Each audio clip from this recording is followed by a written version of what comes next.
Bonjour mes petits bon cœur, c'est Kuro et aujourd'hui je suis de retour pour une vidéo sur les isekai qui vont sortir cet été.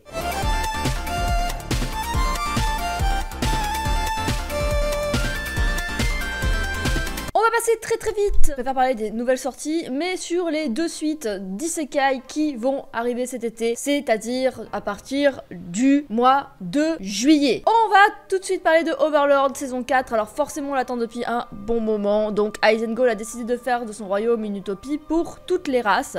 Pendant ce temps, les dirigeants de notre pays complotent pour s'opposer à lui et à sa nation nouvellement fondée. Donc on était là à peu près, c'est le résumé de cette saison 4, donc on l'attend un petit peu tous. Je vais pas vraiment vous faire un énorme topo d'Overlord, je pense qu'à partir de la saison 4 vous n'en avez pas forcément besoin. Donc en tout cas, c'est un des isekai, une suite des isekai qui est prévue pour cet été.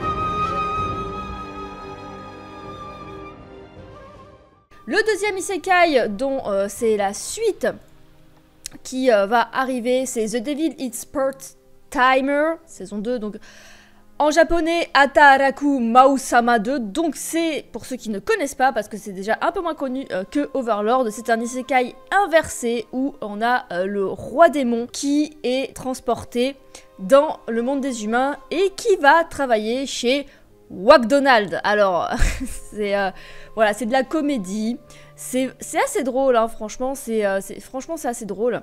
Si vous voulez, je vais vous faire peut-être le résumé de la saison 1 quand même, parce que je pense que c'est pas forcément autant connu que Overlord. Donc le roi démon vient d'être vaincu par le héros lors d'une guerre sanglante opposant les démons et les humains. Dû à sa défaite, le roi démon s'enfuit avec son meilleur commandant en ouvrant une porte vers le monde des humains. Alors je vous dis que les premiers épisodes, quand il arrive, c'est très drôle.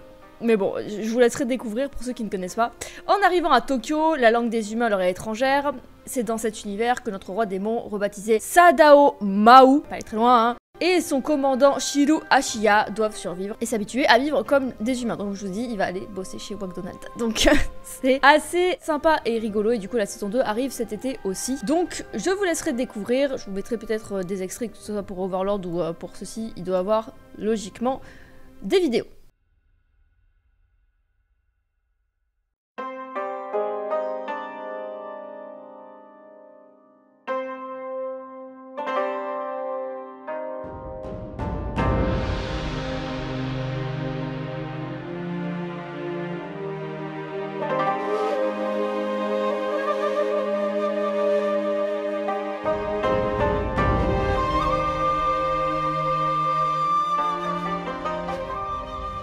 Maintenant, on va passer du coup aux isekai, les nouveaux isekai qui vont sortir. Alors, j'en ai comptabilisé 5. Et je vais terminer par celui que je préfère. Et bizarrement, vous allez voir que ils sont pas forcément foulés sur le nom, mais je l'ai en manga, papier.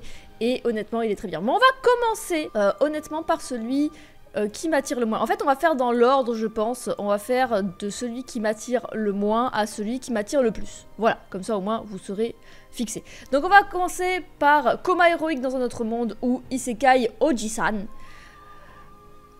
Bon, donc c'est l'oncle de Takafumi, resté dans le coma pendant 17 ans. Après avoir été renversé par un camion. Le fameux camion des isekai, hein, il est toujours là, toujours présent. En fait, dans les isekai, le pire ennemi, c'est le camion. C'est vraiment, je pense qu'il faut rechercher ce camion qui est un meurtrier en série. Donc un jour il se réveille et déclare à Takafumi que pendant tout ce temps il était dans un autre monde et qu'il a même appris à utiliser la magie. Bon, je suis perplexe. Je sais pas trop ce que ça va donner. S'il y a des bandes annonces, hein, je vous les mettrai. Mais bon, c'est dans la catégorie isekai bien sûr, mais on peut prendre ça aussi comme un fou en fait qui vient de se réveiller d'un coma. Donc c'est sûr que ça change un petit peu en termes d'isekai, un peu en mode voilà, c'est pas fait pareil en mode il est mort, réincarné, etc. Enfin, il se réveille et il était soi-disant dans un autre monde, mais pas vraiment vu qu'au final, son oncle il était sûrement dans un hôpital. voyez ce que je veux dire. Il a pas bougé pendant 17 ans de l'hôpital, sinon il s'en serait rendu compte. Donc voilà, à voir. Je ne sais pas trop ce que ça peut donner, mais c'est celui qui m'attire le moins de tous en tout cas. Je vous mets le générique.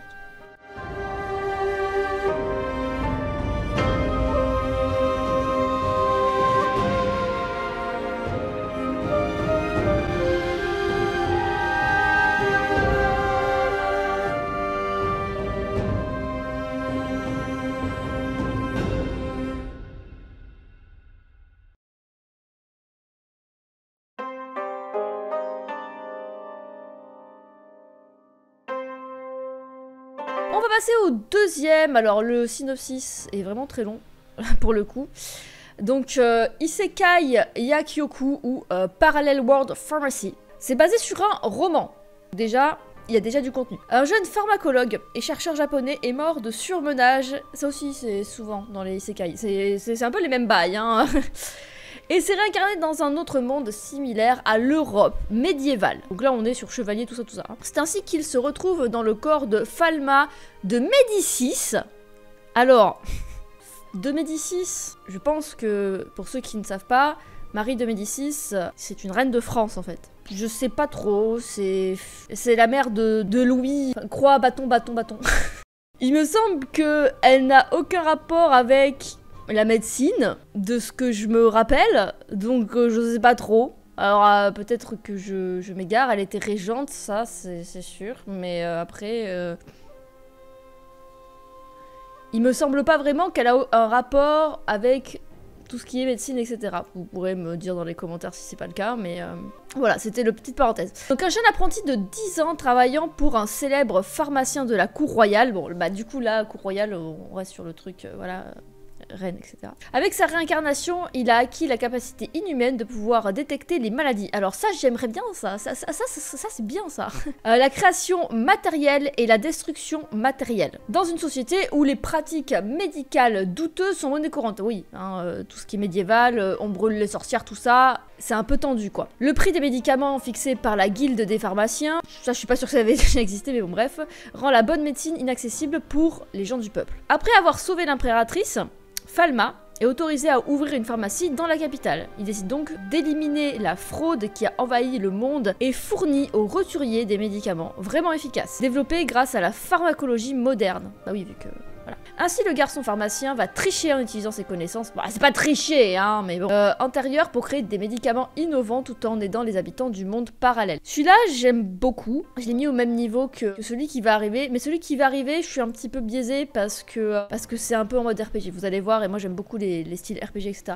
Celui-là, il va falloir voir un petit peu comment c'est fait parce que c'est vrai qu'il y a deux meufs sur la jaquette. J'espère que ça va pas vite tourner en ecchi horrible parce que c'est vrai qu'il y en avait un Isekai qui était sorti cette saison, mais qui était ultra gênant. C'était un peu dans le même style, je crois que c'était un herboriste, mais c'était vachement gênant en fait. Et j'avais décroché l'épisode 1 en mode what the fuck, qu'est-ce que je suis en train de regarder. Donc voilà, bon, on verra bien, mais en tout cas, je trouve ça intéressant, voir comment ça va progresser. Je pense surtout il va y avoir des problèmes après, puisque bah, forcément, ça va faire chier des gens qui transmettent des médicaments aux roturiers. À voir, en tout cas, ça change un petit peu, c'est pas, voilà, c'est pas un super chevalier de la mort qui va tuer le roi démon, bref, vous connaissez les bails des isekai.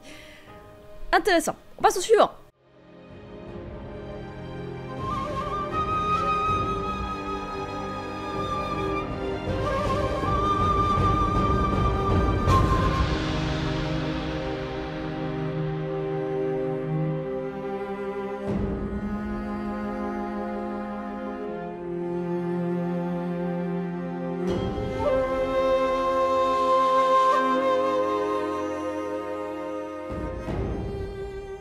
Alors le suivant, comme je vous ai dit, il est à égalité, on va dire. Je suis aussi, forcément, j'ai regardé la vidéo de Taku parce qu'il est sorti en manga papier celui-là, donc je suis un peu... Bah, je suis biaisée dans mon choix. Voilà, donc si vous voulez voir un peu ce que dit le manga papier, en tout cas, je vous invite à aller voir la vidéo Manga Corp de Taku dessus. Et on va parler du coup de Isekai Meiyukyu de Harem... Wow. Donc Harem in Alternate World Dungeon. Je crois que le nom du manga papier il n'est pas tout à fait le même, mais je pense que si vous le tapez vous allez facilement trouver. Donc c'est encore basé sur un roman. C'est l'histoire nous entraîne dans le quotidien de Michio Kaga, un jeune homme dépressif qui cherche un moyen de mettre fin à ses jours, donc, sur internet. Cependant, au lieu de ça, il trouve sur un site bizarre, lui posant plusieurs questions, il doit remplir un formulaire et tout, en fait. Carrément une formulaire de fiche perso, hein, qu'il est en train de remplir. Enfin, comme dans un jeu vidéo, c'est dit dans le résumé. Et après avoir fini le questionnaire, une question lui est posée. Vous allez maintenant être transporté dans un monde avec les options et les capacités que vous avez choisies. L'acceptez-vous? Sans aucune hésitation, il accepte et il se retrouve transporté dans un autre monde. Alors, ce qui est très intéressant, bon alors, une unité modérée, je tiens à vous le dire, c'est un ecchi fort. C'est un ecchi fort. Alors j'espère qu'ils vont l'adapter correctement parce que sinon... Dans le manga papier... Ouais, il y a des passages, ça passe pas, hein. Ça passe clairement pas. Donc, ce qui est très intéressant, c'est qu'il y a une mise en place d'esclaves dans ce monde. Sauf que... Ils peuvent pas faire n'importe quoi les gens avec les esclaves. Déjà, quand c'est les relations sexuelles, on va dire, en tant qu'esclave, c'est pas, tu peux pas faire ce que tu veux avec. L'esclave est obligé d'être d'accord. Déjà, ça c'est très important dans le sens où un esclave, c'est pas la vision qu'on a d'un esclave de toute façon, que ce soit dans toutes les cultures et dans toutes les âges, on va dire. L'esclave c'est tu fermes ta gueule et tu fais ce que je te dis quoi. Là par contre non, tu n'as pas le droit de tuer un esclave, c'est puni. Voilà, tu peux vraiment pas faire ce que tu veux avec un esclave. Et je trouve que c'est très sympa d'avoir mis cet aspect-là. Des points qui sont très intéressants. Et voir comment le héros va gérer avec ça. Aussi le fait que le héros, en fait, au départ, il croit qu'il est dans un jeu qui est un peu logique, vu que c'est vraiment très RPG comment c'est présenté. Il gagne des niveaux, il gagne des compétences, etc. Et on le voit. Et du coup, il va faire un peu voilà ce que tous les gens dans les isekai font. Il va tuer des gens, enfin des bandits.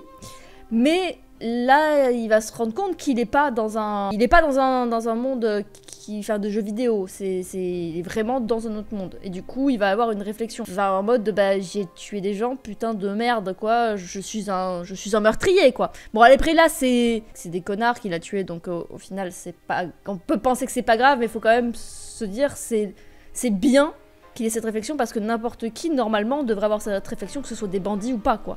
C'est quelqu'un, c'est pas un chevalier, il est pas fait pour ça, il a pop comme ça, hop là, on te met une épée, hop.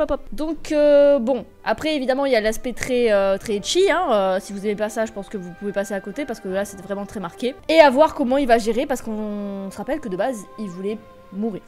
Il voulait mourir et arrêter, arrêter de vivre tout simplement. Et là, du coup, il est dans un autre monde, il recommence un petit peu sa vie, quoi. Donc, est-ce que il va toujours vouloir continuer à mettre fin à ses jours, ou est-ce qu'il va reprendre goût à la vie grâce à ce nouveau monde? On verra bien. Du coup, c'est un que j'attends et qui est un peu à égalité à celui qu'on a vu avant. Celui-là parce que c'est totalement le style que j'aime, et l'autre parce que justement ça sort de totalement des styles qui sont présentés. On va passer au suivant.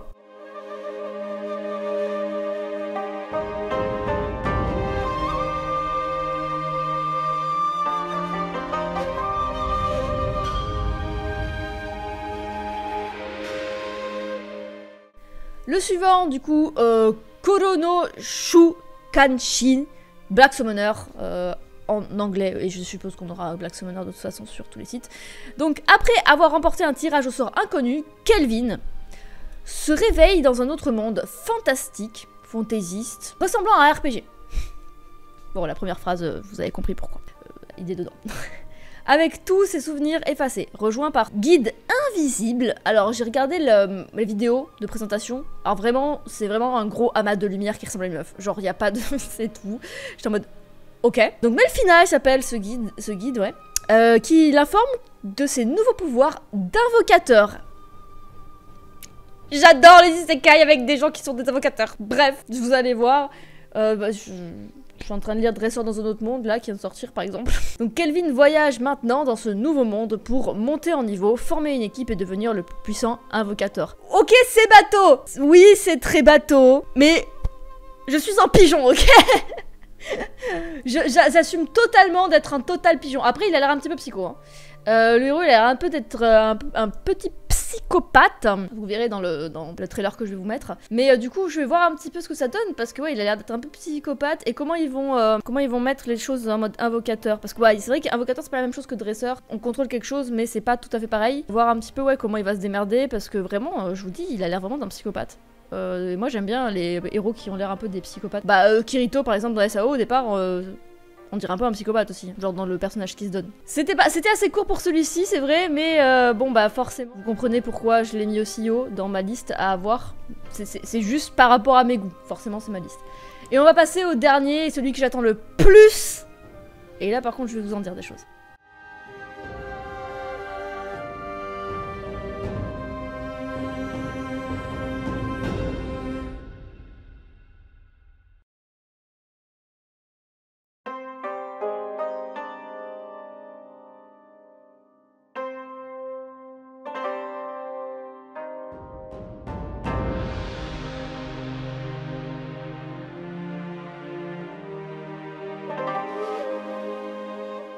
Donc le prochain c'est Tensei Kenja no Isekai Life, alors My Isekai Life en anglais et en français je crois même qu'il est en manga papier. Réincarné dans un autre monde. Typiquement, voilà, c'est...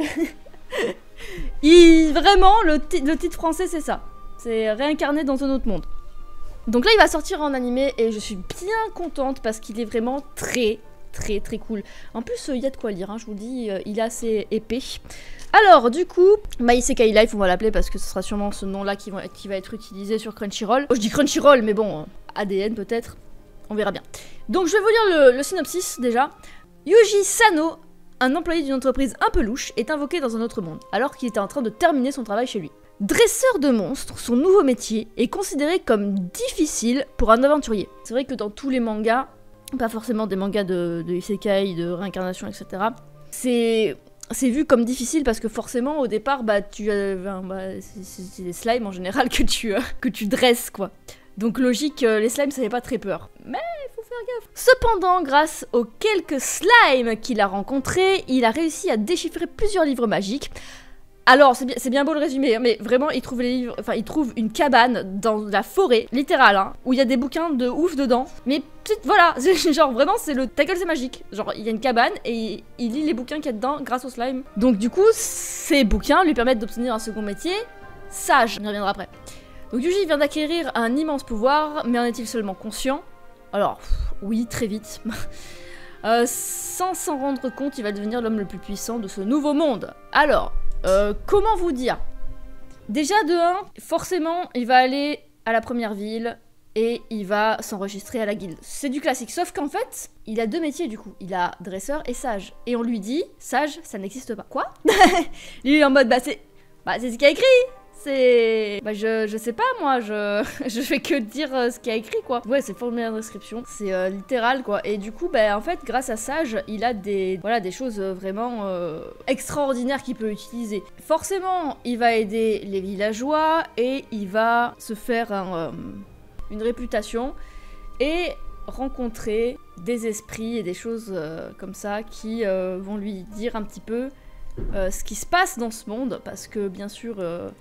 sinon, c'est pas drôle s'il se passe rien. Et forcément, il va agir par rapport à ça.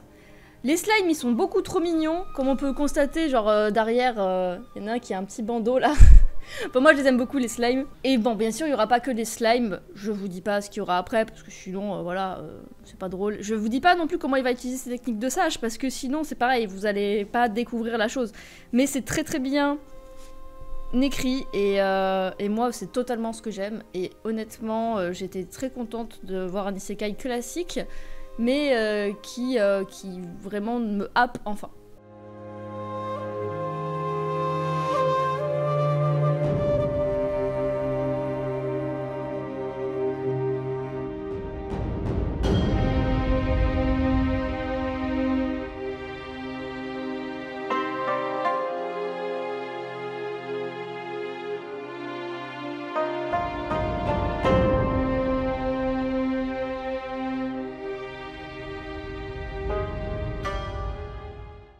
Ce sera tout pour cette vidéo sur les isekai de cet été. Il y en a encore une panoplie. Hein, J'espère qu'ils seront... à part maintenant, celui que je suis sûre qu'il va être bien parce que je lis un manga papier.